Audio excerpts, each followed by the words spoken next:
हैना ने बच्चे को जन्म देने के बाद अपने शरीर में अजीब बदलाव महसूस किए। उसकी पीठ पर अचानक रोने उगाए और उसके होठों के किनारे हल्की हल्की मूंछें भी दिखने लगी।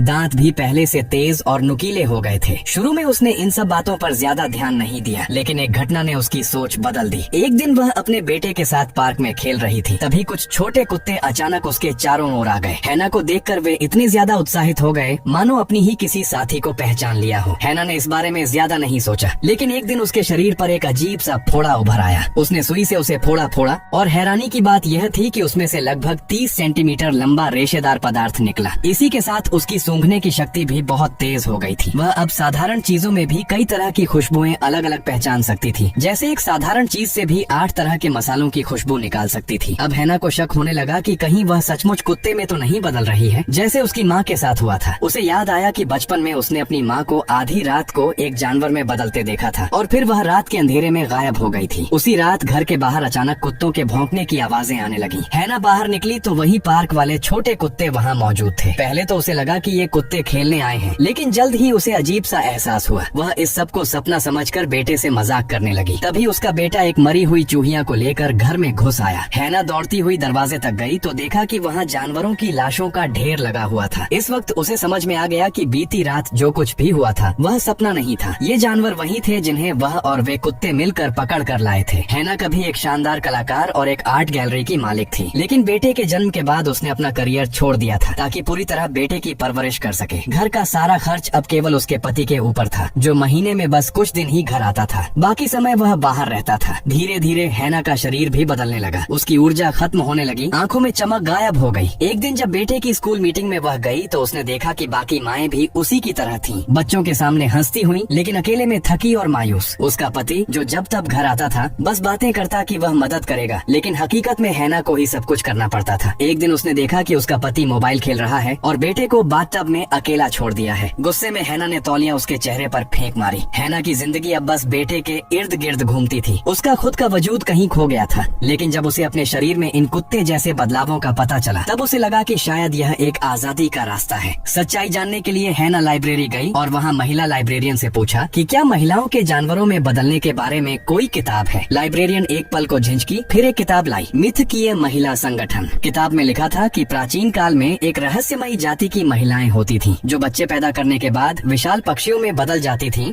और पूरी उम्र उड़ती रहती थीं। हैना इस कहानी में खुद को डूबा हुआ महसूस करने लगी, मानो वह भी उड़ रही हो। तब तक जब तक बेटे की पुकार ने उसे जमीन पर वापस खींचा। अब वह समझने लगी थी कि क्यों कई महिलाएं जानवरों में बदलने जैसा अनुभव करती हैं। एक दिन खाने के समय जब चम्मच टूट गया तो हैना ने झिझके बिना सीधे हाथ से खाना उठाया और खाने लगी। बेटे के लिए यह आम बात थी, लेकिन हैना के लिए यह एक नई मुक्ति थी। वह इतनी जोर से खाना खाने लगी कि कुत्ते जैसी आवाजें निकालने लगी। हालांकि आसपास बैठे लोगों की अजीब नजरों ने उसे फिर से होश में ला दिया। उसने जल्दी से अपने चेहरे को साफ किया। उसी समय लाइब्रेरियन वहाँ से गुजर रही थी, जिसने हैना को समझाया कि उसने भी कभी अपने बच्चे के साथ कुत्ते जैसा व्यवहार किया था और बच्चों को यह बहुत पसंद आया था। इससे हैना को गहरा सुकून मिला। वह लाइब्रेरियन से परिवार और करियर के बीच संतुलन का राज जानना चाहती थी, लेकिन लाइब्रेरियन जल्दी में थी और आगे बढ़ गई। उस दोपहर जब उसका पति एक बार फिर दौरे से लौटा, हैना ने नहाने का मौका लिया, लेकिन जब उसने शरीर देखा तो उसके शरीर पर कुतिया जैसी थन विकसित हो चुके थे। फिर भी उसने इसे नजरअंदाज कर दिया। वह बस अच्छा नहाना चाहती थी। लेकिन तभी उसका पति आया और शिकायत करने लगा कि घर में दूध खत्म हो गया है और उसे अच्छी गृहिणी न होने के लिए ताना मारने लगा। इस बात पर हैना का गुस्सा फूट पड़ा। वह चिल्लाई पति की बेरुखी और गैर जिम्मेदारी पर। रात में जब वह बीमार थी और बेटे की देखभाल नहीं कर पा रही थी, पति फिर से गेम खेलने में व्यस्त था। गुस्से में भरकर हैना ने फिर से उस किताब को खोला और उसी समय खिड़की के बाहर फिर से कुत्तों के भौंकने की आवाजें आईं। उसने खुद को कुत्तों के बीच पूरी तरह घुला मिला महसूस किया। वह मिट्टी में सूंघने लगी, गड्ढे खोदने लगी। वह जानती थी कि अब वह सचमुच एक कुत्ता बन गई है, सड़कों पर आजाद दौड़ती एक जंगली जानवर की तरह। उसने एक जंगली खरगोश का शिकार किया और उसे मिट्टी में दबा दिया। फिर अचानक वह वापस इंसान में बदल गई और घर लौट आई। अब जब उसका पति फिर से बाहर चला गया तो हैना ने राहत की सांस ली। इस बार उसे अकेलापन नहीं खला। उसने बेटे के साथ एक नया तरीका अपनाया, कुत्ता बनने का खेल। वे घास में रेंगते, एक कटोरे से खाते और बेटे के लिए एक छोटा कुत्ते का घर भी बना दिया, जो अब उसका बिस्तर बन गया। बेटे को उसमें बड़ी राहत और सुरक्षा महसूस होने लगी। अब वह पहली बार चैन की नींद सो सकी। हैना को समझ आ गया था कि मातृत्व का सही रहस्य क्या है। वह दूसरी माओं से अपने अनुभव साझा करने लगी। उसने कहा कि बच्चे के जन्म के बाद खुद को जानवर जैसा महसूस करना कोई अजीब बात नहीं है। सुन सुनकर बाकी माएं भी सहमत हुईं। फिर एक दिन जब पति घर आया तो हैना ने एक दोस्त के साथ आर्ट प्रदर्शनी में जाने का फैसला किया। वहाँ उसने देखा कि उसके पुराने सहपाठी कलाकार जो अब भी अपने करियर में सफल थे, बच्चे होने के बावजूद चमक रहे थे। कुछ को तो इतने अच्छे पति मिले थे जो घर के कामों में भी मदद करते थे। हैना को खुद पर दया आई। उसे महसूस हुआ कि वह कितनी अकेली हो गई थी। उसने जब गलती से एक बेस्वाद सलाद ऑर्डर किया तो गुस्से में मेज से एक बर्गर उठाया और सड़क पर दौड़ पड़ी। उस रात से हैना ने हर रात कुत्ते में बदलकर आजादी के पल चुराने शुरू कर दिए। लेकिन एक दिन जब वह दूसरे कुत्तों के साथ खेल रही थी, उसे अचानक याद आया कि घर पर उनकी पालतू बिल्ली भी थी। घबराकर वह घर पहुंची तो देखा कि बिल्ली मरी पड़ी है। यह बिल्ली उसके पति की सबसे प्यारी थी। हैना ने महसूस किया कि उसकी आजादी कहीं न कहीं दूसरों के नुकसान की कीमत पर आ रही थी। पति गुस्से में था। उसने हैना से पूछा कि उसने उसे पहले क्यों नहीं बुलाया। इस बात ने हैना को और भड़का दिया। उसने चिल्लाकर सब कुछ कह दिया, कैसे उसने अपनी आर्ट छोड़ी, अपने सपने छोड़े और बदले में क्या मिला। पति सिर्फ चुपचाप सुनता रहा। उसे भी अब एहसास होने लगा था कि हैना कितनी अकेली थी। बातें बढ़ती गईं और आखिरकार हैना ने तलाक की मांग कर दी। पति ने पूछा कि क्या वह मातृत्व पर पछता रही है। हैना ने मना कर दिया। उसने कहा बस